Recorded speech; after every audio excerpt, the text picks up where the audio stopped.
Welcome कार्सियो gang. आज हम देखेंगे 10 मोस्ट अनरिलायबल कार ब्रांड्स, यानी सिर्फ इंडिया के नहीं बाहर के भी मिला के 10 लीस्ट रिलायबल कार ब्रांड्स जिनकी गाड़ियां रोड से ज्यादा सर्विस सेंटर में खड़ी मिलती है। और भाई इनमें से 4-5 ब्रांड्स तो इंडिया में भी बैठे हैं और बढ़िया गाड़ियां बेच भी रहे हैं। ये रिपोर्ट्स मैंने अपने मन से नहीं बनाई, बल्कि ये ऑफिशियल कंज्यूमर रिपोर्ट्स की तरफ से आने वाला डेटा है, जिसमें उन्होंने 2000 से लेकर 2024 मॉडल की लगभग 3,30,000 कार्स का डेटा कलेक्ट किया उनके ऑफिशियल ओनर से और फिर कैलकुलेट करके ये रिपोर्ट बनाई। तो फिर आइए शुरू करते हैं बिना किसी देरी के। बहुत तेज हो रहा है।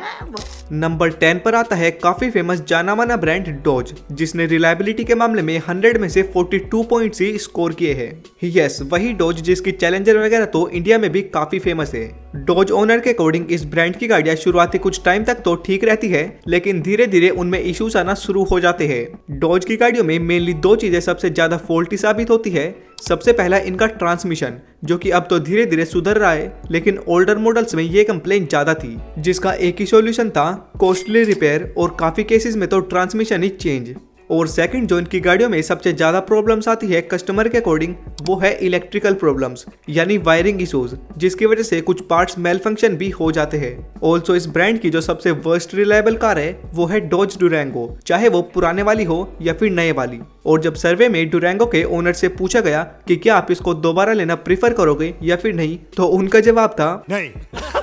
नंबर 9 पर आती है फोर्ड, जो कि अभी कुछ टाइम पहले तक इंडिया में भी आती थी। इस ब्रांड ने रिलायबिलिटी के मामले में 100 में से सिर्फ 40 पॉइंट्स ही स्कोर किए हैं, जिसके पीछे काफी सारे कारण हैं, किसी पर्टिकुलर एक गाड़ी में नहीं बल्कि इनके सेवरल मॉडल्स में। जैसे जो इनके F-150 ट्रक्स है, जिनको भले ही इंडिया में लोग इतना ना जानते हो, बट बिलीव मी बाहर की कंट्रीज में एकदम दबा के बिकते हैं। तो इनके F-150 में जो इको बूस्ट इंजन आते हैं उसमें ओनर्स पावर लॉस फील करते हैं। इनकी जो एक्सप्लोरर SUV है उसमें काफी ज्यादा सस्पेंशन इश्यूज की शिकायत रहती है। इनकी जो फोर्ड फोकस गाड़ी है उसमें ट्रांसमिशन की दिक्कतें आती है। और एकदम रिसेंट रिपोर्ट के अकॉर्डिंग इनकी जो न्यू मस्टैंग मैकी है, यानी इलेक्ट्रिक मस्टैंग, उसमें काफी owners infotainment system glitches face कर रहे हैं। एंड यही सब इश्यूज फोर्ड की ओवरऑल रिलायबिलिटी पर इनकन्वीनियंस कोज करते हैं और उसी वजह से इनका score bye bye tata good bye गया।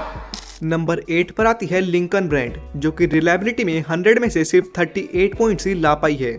और अब तो फिर भी ये थोड़ा बहुत सुधर गए। 2020 के कंज्यूमर रिपोर्ट्स के रिलायबिलिटी सर्वे में तो लिंकन ऑलमोस्ट डेड हो चुकी थी भाई। एनीवेज, लिंकन जिनको नहीं पता, ये फोर्ड का ही एक लग्जरी डिवीजन है। जैसे टोयोटा का लग्जरी डिवीजन लेक्सस है, Hyundai का जेनेसिस है, ठीक वैसे ही फोर्ड का लिंकन है, जो कि बड़ी बड़ी लग्जरी SUVs मैन्युफैक्चर करता है। और बड़ी से मेरा मतलब है कैडिलैक एस्केलेड के लेवल की। इनफैक्ट इनका मेन कॉम्पिटिटर भी कह सकते हो। सर्वे के अकॉर्डिंग लिंकन की गाड़ियों में मल्टीपल रिलायबिलिटी इश्यूज आते रहते हैं। सबसे पहला रस्टिंग का, यानी टाइम के साथ साथ गाड़ी में जंग लगने लग जाती है, जो कि एक बड़ी लग्जरी कार में तो बिल्कुल नहीं होना चाहिए।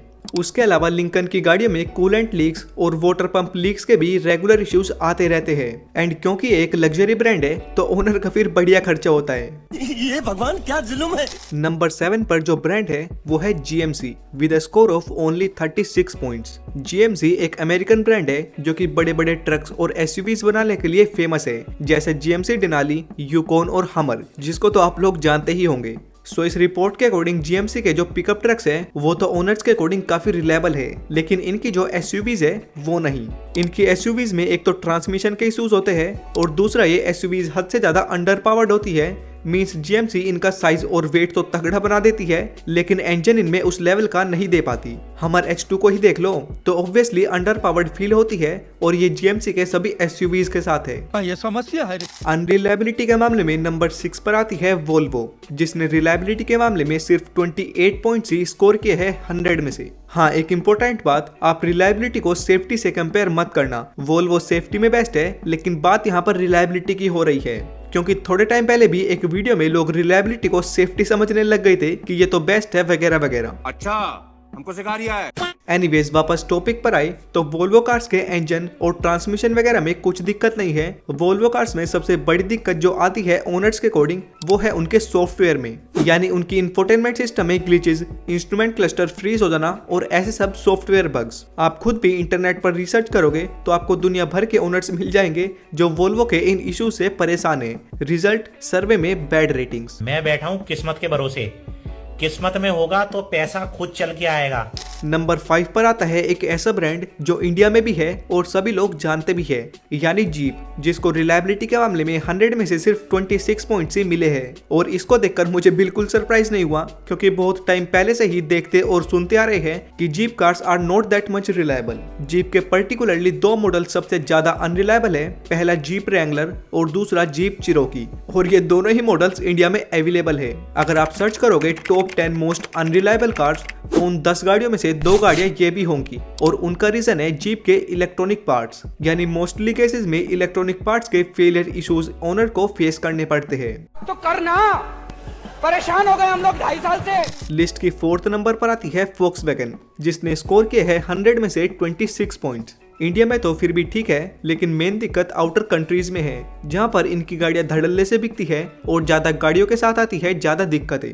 मींस VW के कॉम्प्लेक्स इंजीनियरिंग की वजह से इनके कुछ parts like timing chain, timing belt, cooling system, in fact turbos भी काफी जल्दी खराब हो जाते हैं एज कम्पेयर टू बाकी कंपनीज के, जिनको रिपेयर या रिप्लेस करने में कस्टमर का दिवाला निकल जाता है। क्योंकि इन जर्मन कार्स का ड्राइविंग का तो मजा अलग है ही, लेकिन मेंटेनेंस का मजा उससे 2 गुना है। और पर्टिकुलरली 2 मॉडल्स VW जेटा और VW Passat तो इतनी अनरिलायबल है सर्वे के अकॉर्डिंग कि रिलायबिलिटी के नाम पर भी धब्बा है।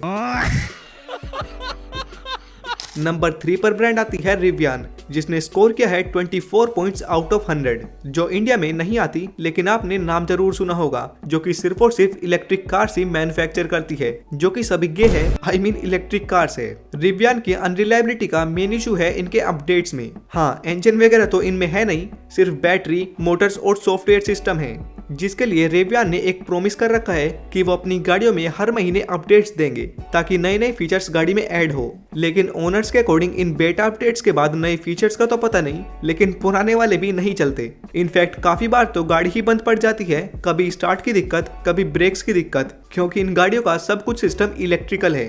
भाई इस गे के बारे में ज्यादा बात नहीं करते, आगे चलते हैं। जब से तू मिला ना, अपना तो आतंक ही खत्म हो गया यार। 2nd नंबर पर आती है मर्सिडीज बेंज, जिसने रिलायबिलिटी में सिर्फ 23 पॉइंट्स ही स्कोर किए हैं आउट ऑफ 100। भाई सीरियसली मर्सिडीज बेंज को देखकर तो मैं भी शौक हूँ। मैंने इंटरनेट पर भी काफी रिसर्च की, लेकिन ऐसे कुछ सॉलिड एविडेंस नहीं मिला इनकी अनरिलायबिलिटी का। बट सर्वे के अकॉर्डिंग मोस्टली ओनर्स दोबारा मर्सिडीज नहीं लेना चाहते। अगर आपको इसका रीजन पता है तो आप मुझे कॉमेंट्स में जरूर बताना, मैं सभी कॉमेंट्स पढ़ूंगा।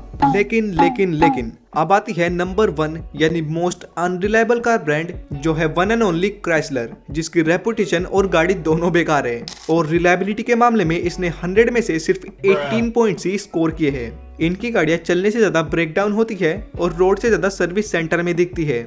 कोई एक इशू नहीं, बल्कि oil leaks, fluid leaks, engine cradles, multiple issues इनकी गाड़ियों में हैं, जिसके चलते इसके ओनर को रेगुलरली प्रॉब्लम फेस करनी पड़ती है। और ये सिर्फ एक एग्जांपल है, ऐसी और काफी चीजें हैं जो इनकी पुअर इंजीनियरिंग को दिखाती है सिर्फ कॉस्ट कटिंग करने के चक्कर में। और इन्हीं सब चीजों के चलते एक बार क्राइसलर लेने वाला आदमी इसको दोबारा लेने की नहीं सोचता। बिल्कुल रिस्क नहीं लेने का। ओके, तो ये थे top 10 most unreliable car brands. आप कमेंट्स में बताओ कि नेक्स्ट वीडियो किस टॉपिक पर बनाई जाए। बाकी वीडियो पसंद आई है तो लाइक से सब्सक्राइब करना।